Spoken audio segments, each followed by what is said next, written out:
साम्राज्य क्रिएशन अमृतकणमध्ये आपणा सर्वांचं स्वागत आहे. आपण ज्ञानेश्वरी पाहतोय. एका चॅनलवर आपली भगवद्गीता सुरू आहे आणि एका चॅनलवर आपली ज्ञानेश्वरी सुरू आहे. ज्ञानेश्वरीची प्रार्थना. ज्ञानेश्वरीच्या 12व्या अध्यायातील भक्तियोगातील काही ओव्या आम्ही प्रार्थना म्हणून ज्ञानेश्वरी म्हणत असतो आणि त्याच आपण ओव्या म्हणून आपल्या ज्ञानेश्वरीला दरवेळी युट्यूबवर सुरुवात करतो. जय जय वो शुद्धे उदारे प्रसिद्धे अनवर्तानंदे वर्षती विषय व्याळे मिठी दिधलिया नुठी ताठी ते तुझी गुरु कृपा दृष्टी निर्विष होय तरी कवडा ते तापू पोळी कैसे निवो शोकू जाळी तरी प्रसाद रस कल्लोळी पुरे येसी तू योग सुखाचे सोहळे सेवका तुझे निस्नेहाळे सोहम सिद्धीचे लळे पाळीसी तू आधार शक्तीचा अंकी वाढविसी कौतुकी हृदय आकाश पल्लकी परिये देसी निजे. आपण 5 ओव्या बघतोय कारण आपला व्हिडिओ खूप मोठा होईल. 15 ओव्या आपण 10-15 ओव्या बघेपर्यंत. त्यामुळं ही प्रार्थना आपण 5 ओव्यांची रोज म्हणणार आहोत. ज्ञानेश्वर महाराज की जय.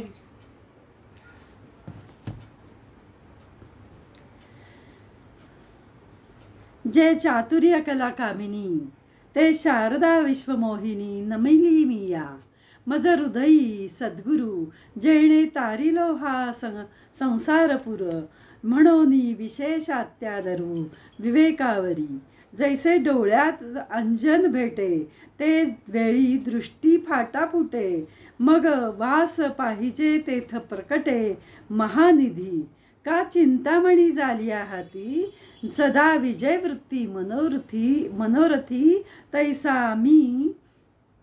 तैसा मी पूर्ण काम श्रीनिवृत्ती ज्ञानदेव म्हणे म्हणोनी जाणते न गुरु भजिजे पूर्ण तेणे कृतकार्य होईजे जैसे मूळ सिंचनी सहजे शाखा पल्लव संतोषती का तिथे जिथे त्रिभुवनी तिये घडती समुद्राव गाहनी ना तरी अमृत सारस्वादनी रस सुकळ तैसा पुढती तोची मिया अभिवंदिला श्री गुरु जो अभिलक्षित मनोरुची पुरविता तो आता अवधारा कथा गहन जे सकळा कौतुका जन्मस्थान की अभिनव उद्यान विवेक रुंचे ना तरी ते सुखाचे आदी जे प्रमेय महानिधी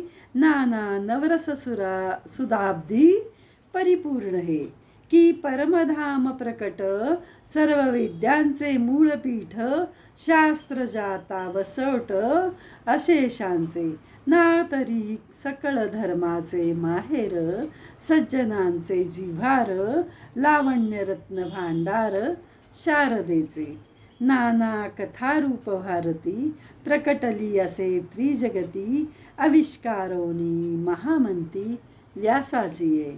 आपण ज्ञानेश्वरांनी ज्या ओव्या लिहिल्या आहेत ज्या रचल्या आहेत त्यासुद्धा वाचतोय आणि त्याचा अर्थ कुणीही सांगितला तरी तो आपल्यापर्यंत पोहोचणं गरजेचं आहे. कारण आपल्याला ओव्यांचा अर्थ तितकासा नाही लक्षात आला तर आपण त्याचा श्लोकार्थ ओव्यांचा अर्थही बघतोय. जी वाणीच्या अपूर्व नित्य नवे वैभव दाखवते जी चातुर्य शब्दकला श्री सर्व विद्या कला विद्या सम्राज्ञी आहे त्या विश्वमोहिनी शारदेला मी नमन करतो. ज्यांनी मला संसारपुरातून तारून नेले ज्या सद्गुरूला मी हृदयात आदरपूर्वक साठविले म्हणून मला विवेकाबद्दल विशेष अतिशय आदर आहे. जेव्हा डोळ्यांना अंजनाची प्राप्ती होते तेव्हा दृष्टीला विशेष बळ येते. लाभते. सामान्यपणे जे सर्वांना दिसते त्यापेक्षा अधिक दिव्यदृष्टीला लाभ होऊन ज्या ज्या ठिकाणी पाहावे तेथे भूमिगत महाधनाचे प्रचंड खजिने दिसू लागतात. किंवा ज्याप्रमाणे चिंतामणीची प्राप्ती झाली असता कोणतेही श्रम न करता मनोरथ सफल होतात, त्याप्रमाणे मी निवृत्तीनाथाच्या कृपेने पूर्ण काम झालो आहे असे ज्ञानदेव म्हणतात.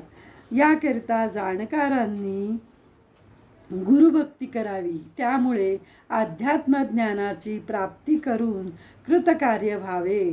ज्याप्रमाणे झाडाच्या मुळाशी पाणी घातल्यावर फांद्या पानांना तरतरी येते, किंवा समुद्र स्नानामुळे त्रिभुवनातील सर्व तीर्थस्नानी स्नान केल्याची फलप्राप्ती होते, किंवा अमृतसेवनामुळे सर्व रस चाखल्याप्रमाणे होते, त्याप्रमाणे श्रीगुरूला मी वारंवार नमन करतो.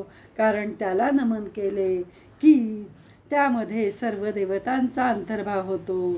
तसेच श्री गुरु इच्छित मनोकामना पुरवितो म्हणून मी त्यांना नमन करतो असे माऊली म्हणतायत. आता एक सखोल विचारांनी परिपूर्ण असलेली कथा आपण ऐका, जी सर्व कला कौतुकांचे वैभवांचे उगमस्थान किंवा विवेक वृक्षांचे अपूर्व उद्यान आहे, किंवा सर्व सुखांचे जन्मस्थान आहे. असे जो सकळ सिद्धांताचा साठा किंवा नवरसांनी ओतप्रोत भरलेल्या सागराप्रमाणे कथा आहे, किंवा ही कथा म्हणजे प्रत्यक्ष परब्रह्म वस्तूच असून सर्व विद्यांचे मूळपीठ सर्व शास्त्र समूहाचे आश्रयस्थानच आहे, अथवा ही कथा वर्णाश्रम विहित समग्र धर्माचे माहेर आहे, सृजनांचा जिव्हाळा आहे व सरस्वती देवीच्या सौंदर्याचे भांडार आहे, अथवा व्यासांच्या विशाल बुद्धिमत्तेचे मध्ये प्रवेश करून सरस्वती या कथेच्या रूपात त्रैलोक्यात प्रकट झाली आहे.